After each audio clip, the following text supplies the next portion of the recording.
परिवार का कुछ दिन के बाद डिवाइड हो जाता है, तो वहाँ पर जाकर के थोड़ा और दिक्कत हुई, लेकिन फिर भी मैं पढ़ाई जारी रखा। मैट्रिक जो कहते हैं ना, बिहार की 10वीं क्लास वो पास किया, बिहार बोर्ड। इंटरमीडिएट की शिक्षा दीक्षा पूरा किया।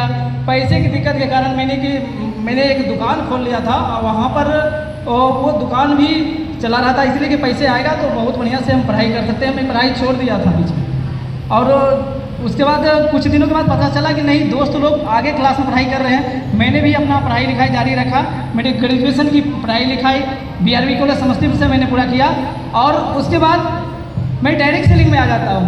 और डायरेक्ट सेलिंग में मैं किस लिए आया, ये मैं आज आपको क्लियर कहता हूँ। डायरेक्ट सेलिंग में सिर्फ पैसे कमाने के लिए मैं नहीं आया था। मुझे क्रिकेटर बनना शौक था, मैं क्रिकेटर बनूंगा। मुझे राजनीति पसंद था, क्योंकि हम उसी परिवार से आते थे। मुझे वहाँ जाना जरूरी है, लेकिन सब कुछ के बीच में एक ही चीज़ लगता था, पैसा। हर जगह रोड़े आके अटक जाता था, वह है पैसा। पैसा नहीं होने के कारण हर जगह हम सफल नहीं हो पा रहे थे। तो उसी बीच मुझे डायरेक्ट सेलिंग इंडस्ट्रीज आ गई, और मुझे जब प्लान दिखाया गया तो मुझे लगा कि यहाँ पर 40,95,000 तो कमाया ही जा सकता है, और ये कमाया जा सकता है तो पैसे की उतना दिक्कत नहीं रहेगा। कमाने के लिए मैं चला भी, लेकिन काम किया, कई साल मैंने मेहनत किया, लेकिन वहाँ पर वो 40,95,000 नहीं आया। लेकिन डायरेक्ट सेलिंग की परिभाषा जरूर समझ में आई गई कि क्या हो सकता है, क्या करने से क्या हो सकता है। और मैंने काम करना शुरू कर रखा था, और आगे चल करके मुझे डायरेक्ट सेलिंग में कंपनी का नाम कोई और नहीं, आज भगवान स्वरूप कंपनी आ गई मेरे ज़िंदगी के अंदर में, उसका कोई और नाम नहीं है, वो AWPL आ गई। और AWPL के प्रोडक्ट बहुत लाजवाब, बेशकीमती प्रोडक्ट, लाजवाब, बेमिसाल, कोई कहने के शब्द कम पड़ जाएंगे। जहाँ पर जिस बीमारियों के लिए प्रोडक्ट चलाया जाएगा वो रिजल्ट लेके आया। मुझे भी एलर्जी की समस्या था, वो रिजल्ट मुझे लेके आया, और मैंने उसके बाद फैसला किया कि मुझे इस काम को करना चाहिए। और इस काम को करना चाहिए क्योंकि इस काम को इसलिए करना चाहिए कि पैसे की भी समस्या को दूर करता है, बीमारियों को दूर करता है। और बीमारी इसलिए कि मेरी मम्मी का देहांत हो गया था कम ही उम्र में, तो उसका पीछे क्या कारण था, बीमारी। और बीमारी यदि मेडिकल साइंस संभाल ही लेता, मेडिकल लाइन के लोग संभाल ही लेता, मेरी मम्मी का देहांत नहीं होता। दरभंगा में कई साल इलाज कराने के बाद अंततः वो उनकी मौत के घाट उतर ही गए। तो फिर क्या बचता है? तो मैंने कहा कि नहीं, जब आयुर्वेद में इतना दम है और AWPL प्रोडक्ट में इतना खास है तो मुझे करना चाहिए इस काम को।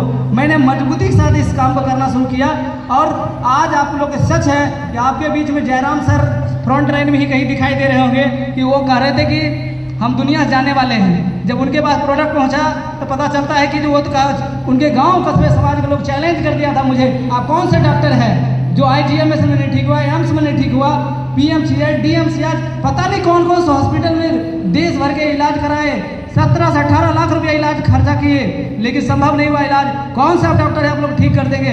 हमारा कहना एक ही बात था, यदि आप ठीक हो जाएंगे तो क्या फर्क पड़ता है, ठीक तो हो जाने दीजिए एक बार। आप लोग भी बोलिए ठीक हो जाएगा, यदि आप लोग दुआ करिए ठीक हो जाएगा, तो फिर क्या दिक्कत है? अरे ना होना तो आम बात है, लेकिन ठीक हो जाना एक चमत्कार होगा। और इनका लड़का आज जो सरोज जी, आज उनका प्रमोशन होगा स्टेज पर, आज O2 भी प्रपाज बन के आए हैं। वही लड़का पैसा घर से जाके निकाल के देता है, कहता सर यदि ठीक हो सकता है तो पैसा लीजिए, सर इनको प्रोडक्ट दीजिए और ये ठीक हो जाएंगे तो सर और दुगुना पैसा हम देंगे। हमने कहा ज़्यादा की जरूरत नहीं, आप 5800 रुपये दीजिए, प्रोडक्ट आएगा, पिएंगे, ठीक होंगे। और आज ठीक भी हैं, आपके बीच रूबी स्टार भी हैं और सफायर के बेहलूम दहलीज पर खड़े हैं। क्या प्रोडक्ट में रिजल्ट है या नहीं है, बता दीजिए मुझे। जो 4 साल पहले मर सकता था इंसान, आज वो इंसान जिंदा है। और बात करें ऐसे ऐसे रिजल्ट, अभी आप सिंगिया के क्षेत्र में आप जानते होंगे लखींदर डीलर के यहाँ क्या हुआ, 17 साल से शादी हो गया, बच्चे नहीं हो रहे थे, आज 2-2 जुड़वे बच्चे हैं ना, नहीं है। जाइए उनको पूछिएगा, उनकी बच्ची का नाम, एक का नाम है बिट्टू और एक का नाम है, क्या नाम है पता, वैष्णवी। आप जाकर पता करिए, मैं इतना ही कहता हूँ, मैं मोबाइल नंबर नहीं दे रहा हूँ, जाइए उनसे पूछिए जाकर के, सही है गलत है। तो ये सब चमत्कार है। अभी भगत जी हमारे बगल में बैठे हुए हैं, भगत जी के घरों में दो संतान उनके घर में मुझे खुद ही जन्म लिया है। यहाँ पर बहुत से लोग होंगे, क्या लिया है कि नहीं लिया है बताइए। शादी का 8-8 साल 10-10 साल के बाद जन्म लेता है बच्चे, बताइए प्रोडक्ट में रिजल्ट है कि नहीं है। मैंने दुआ के साथ पैसा कमाना पसंद किया। मैंने कहा कि दिल दुखा कर दुनिया में लोग, बहुत से लोग बैंक लूट रहा है, बहुत से लोग गाड़ियाँ लूट रहा है, बहुत से लोग घरों को लूट रहा है, बहुत लोग सड़क पे चलते हुए मुसाफिर को लूट रहा है। लेकिन हमने कहा नहीं, ये गलत काम, हमसे बस की बात नहीं है। हम समाज में दुआ के साथ पैसा कमाएंगे और इस तरह के यदि काम है तो हम इस काम को करेंगे, निश्चित करेंगे। और मैंने इस काम को करना शुरू किया और आज रिजल्ट ही रिजल्ट है। डेली बाय डेली मुझे रिपोर्ट आता है, हर एक एडवाइजर का आता है गुरुजी वहाँ रिजल्ट आ गया, वहाँ रिजल्ट आ गया, वहाँ रिजल्ट आ गया।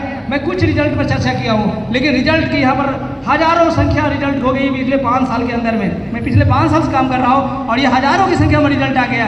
अभी दिलीप जी आगे बैठे हुए हैं, सफायर बन गए हैं। ये तब आए हैं जब इनके चाचा जी किडनी की समस्या से झेल रहे थे, 12 लाख रुपया खर्चे कर चुके थे। आज वो ठीक हुए, तब दिलीप जी अगले 3 महीने के बाद ज्वाइन करते हैं और आज सफायर भी है और साथ साथ उनके भाई टोपाज भी है और उनके टीम में करीब दर्जनों में टोपाज बन गए हैं। 4 लोग तो रूबी स्टार बन गए हैं। आज उनकी टीम की प्रमोशन है, कार लेके चल रहे हैं। तो क्या ऐसा काम करना चाहिए कि नहीं करना चाहिए?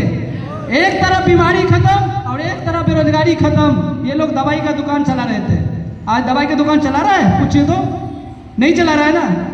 लोग कहता है सर आप तो पॉलिटिक्स में ज़्यादा विश्वास करते हैं, राजनीति में ज़्यादा विश्वास करते हैं। अरे क्यों नहीं करे भाई, हमारे यहाँ लोग सफल हो रहे हैं और सफलता के बयान लगी हुई है और अगम अथाह सागर है यहाँ पर सफलता का, क्यों नहीं किया जाएगा भाई? अरे राजनीतिक समझ रखना कोई बुरी बात है क्या? राजनीति मैं तो कभी नहीं करता हूँ, मैं तो राजनीति समझ रखता हूँ और उसी समझ के तहत आज आप सब लोग के बीच में, कभी मैं इसी हॉल में पीछे बैठा करता था, आज इसी हॉल के ऊपर में स्टेज पर आप लोग लाने का काम किया है। तो ये कहीं न कहीं हमारे गुरुजनों का आशीर्वाद ही तो है, हमारे गुरुजनों का ताकत ही तो है। कौन सा ऐसी शक्ति काम करता है जितना दूल्हा पतला इंसान आज स्टेज पर पहुंचता है, सफायर बन जाता है और ना कि बनता है बल्कि लोगों को भी बनाने की बात करता है? ऐसा कौन सा लोग है? लोग अक्सर आगे बढ़ता है समाज में, उसको पैर पीछे खींचने का काम करता है, लेकिन आज वो दिन आ गया है कि हमारे गुरुजनों का आशीर्वाद से हम लोग पैर नहीं पीछे खींचते हैं, लोग को हाथ पकड़ करके ऊपर खींचते हैं कि हम लोग आगे बढ़ाएंगे, लोगों को पैसा कमाएंगे, लोगों को तरक्की दिलाएंगे, समाज को आगे बढ़ाएंगे, देश और दुनिया को विकास के लिए हम लोग बात करते हैं। कभी हम लोग नफरती बात नहीं करते हैं, ना हम लोग समाज को तोड़ने की बात कभी करते हैं। क्लियर है ना? तो आज बात करें इस सफलता में जिनका योगदान है महत्वपूर्ण, मैं उनके बारे में बताना चाहता हूँ। आज इन सफलता में सबसे ज़्यादा तो मैं उन्हीं का योगदान दे सकता हूँ कि आज हमारे खान सर बैठे हुए हैं, इनका बहुत बड़ा शुक्रिया कहेंगे कि गुरुजी मुझे बीच में मैं पुरानी कंपनी में था तो कॉल करते थे, लेकिन मैं कॉल को सही समझ नहीं पाता था। यदि उस समय समझ गए होते तो आज आप देख रहे हैं ना, मैं सफायर हूँ, मैं आज यहाँ पर कम से कम तो ब्लैक डायमंड जरूर होता। क्योंकि एक बार की बात है, रोसड़ा के धरती पे अवधेश नारायण सर आए हुए थे, मुझे कॉल किया गया, मुझे बुलाया गया, कई तरह से प्रयास किया गया आने के लिए, मैं नहीं आ सका। यदि उस दिन आगे होते हैं तो गुरुजी शायद उस समय टोपाज या ब्लू डायमंड होंगे और आज गुरुजी क्या है, इन्वेस्टर है। अब समझ लीजिए कितना डिफरेंस बिटवीन की बातें हैं। यदि उस समय मैं आ गया होता तो मुझे लगता है कि मैं ब्लैक डायमंड होता, गारंटी के साथ, इसमें कोई दो राय नहीं है। तो मेरी जननी वहाँ